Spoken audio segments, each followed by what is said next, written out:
Okay, hey folks, I'm back. So my meat is nice and browned. So I'm going to grab a wooden spoon and I'm going to start putting it on this plate. It's perfect. And I hardly have any any oil left in the bottom of my Dutch oven. So I'm going to add a little butter and I'm going to start throwing in my onions and garlic, getting everything nice and sauteed. That's the word I'm looking for, sauteed. Now be careful when you touch the sides of your Dutch oven. The whole thing is pretty dang hot. So here we go. I'm almost done. And then I'm just going to cover this with a little tin foil. Little Reynolds, I guess. If I'm even allowed to say. I don't know. Sometimes I use brand names and stuff and I don't know if I'm allowed to do that on YouTube. I don't know. But anyway, there's my meat. I'm just going to leave it be real quick here because my pot is so hot right now. I need to get some butter in right away. I turned it down even a little bit, but so what I'm going to do is about a tablespoon of butter, maybe less. I'm having trouble getting the butter out of here. Come on, butter. I think I'm going to do half a tablespoon. That looks like too much butter to me. Half a tablespoon. There you go. You can always add some more butter. You can be a little bit free with the butter.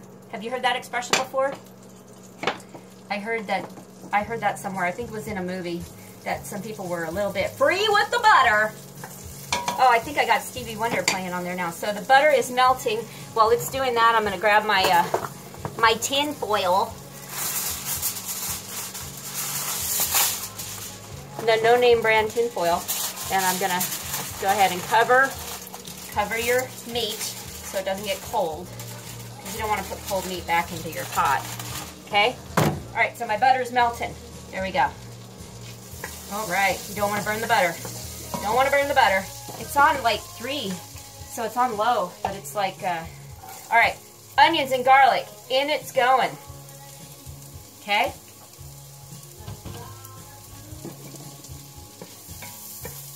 Oh, the house is going to start smelling of onions and garlic. There's nothing the hubs loves more. So what's really cool is I'm already saying this about this recipe is that the flavors that from the beef, you know, just the plain old flavors from salted and peppered hamburger meat is gonna flavor up my onions and garlic and the rest of my sauteed vegetables. So I've got everything over here on my station, folks. You can see I've got my beef broth. I've got my Better Than Bouillon. I need to get a spoon for that. And I'm just going to let my onions and garlic saute for a minute. Keep my butter handy close by just in case I need to add to it. But yeah, it's cooking up pretty quickly here. Now, I noticed that sometimes when I cut onions, a little bit of the skin gets in there. Because I'm kind of a sloppy cook, or a chopper, I guess I should say. And the hubs, he kind of criticized that last time because he had to eat a little bit of that. Now, it won't kill him. It won't kill anybody. But, you know, if you want to impress your friends or your family members, don't feed them the skin off the onion. Yeah, they won't like that. So anyway, cheers. Wine break. Okay. So onions and garlic. I'm going to cook for just a couple minutes maybe. And then I'm going to throw in carrots and celery. And then potatoes. Then we're going to add our beef back in and we're going to start making our wonderful broth. Or actually, you know what? I think I might season them up first with the herbs de Provence because this is a really great flavoring seasoning. Oh, God, that smells so heavenly. If you have a chance to pick this up. So again, I bought this at the co-op. You know how I love my co-op. Anyway, I bought this. Oh, there's a fruit fly. I thought they were all gone. I got rid of them. You know how I got rid of my fruit flies? I put in a little tiny glass jar a bunch of sweet wine and I added sugar to it. And they just went crazy. They just drank themselves to death. And, you know, I kind of felt bad that I killed them. But at the same time, I was kind of glad to be done with them. At least I thought I was. I just saw one fly by. And as it gets colder, I won't see them anymore. I found another skin. I'm removing it so the hubs doesn't get upset with me.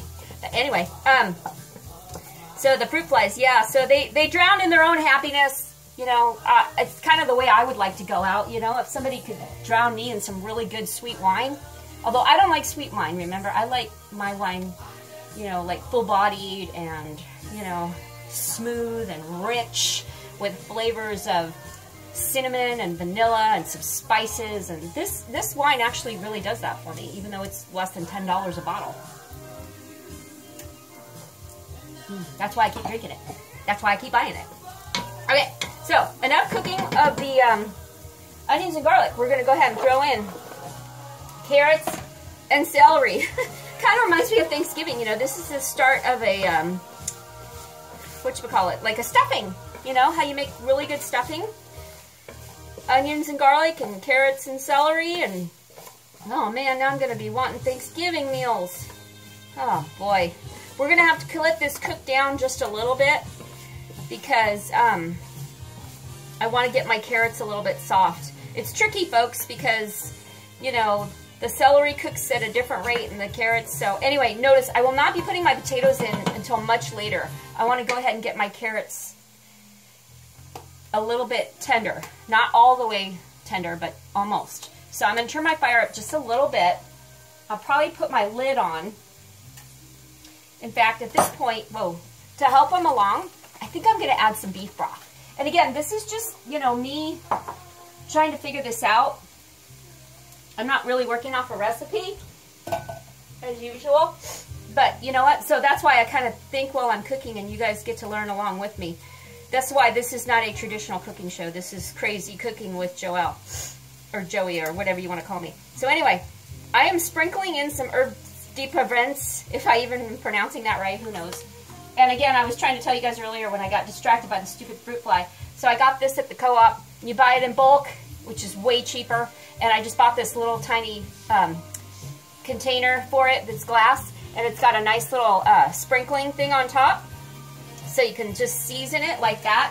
So this was like $2 and I can reuse this forever.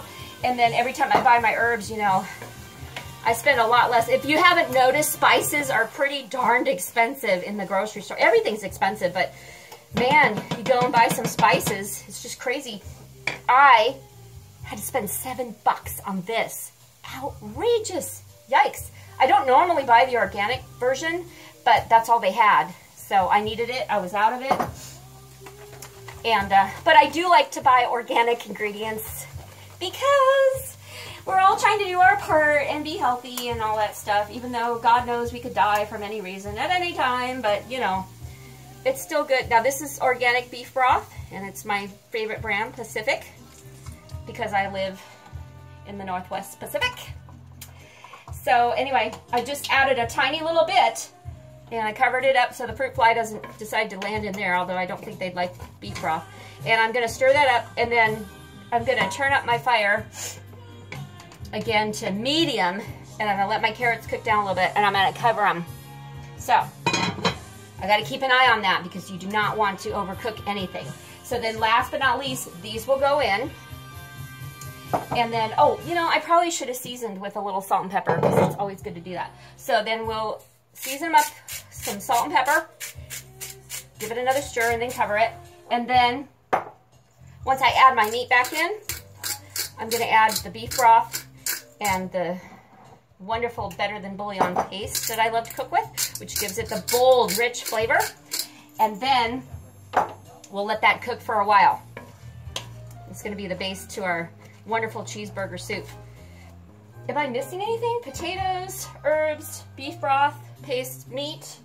I'm looking around my kitchen. I don't think I'm missing anything except my cheese part, which I'm going to make that separate in a different saucepan. I'm going to add butter to a pan. I'm going to throw in my cheese. I'm going to start melting it a little bit, and I'm going to add some buttermilk. And then I'm going to melt it down, and I'm going to throw it in here, and then I'm going to sprinkle more cheese on top so it looks really, really pretty. And I think that's it for this recipe, but who knows? I'll let you know. I'll be back.